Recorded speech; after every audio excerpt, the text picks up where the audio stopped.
tapos gagawa na pag Hindi ba rin tatami ka bulis na natin para ang gawin.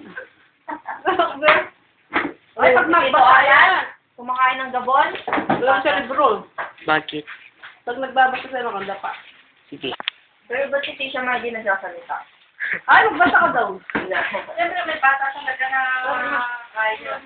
Makaya sa pamilya. Slowly.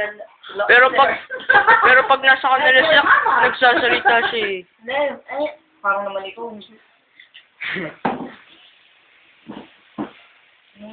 Tama yun. Wala yun kakalad mo.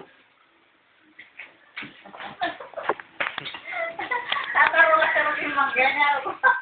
Kalakaldan mo nga. Kalakaldan lang pa. Kaya mo lang yun. Pasag pa nila mo. Para yung matarulat ka. Para gano'n bibigit. Para yung isa ka. Nandito pa rin natin yung lero. Ten, magbasa ka daw, magbasa ka. Basa ka daw! O, kung gulot-gulot niya kaya nga po na.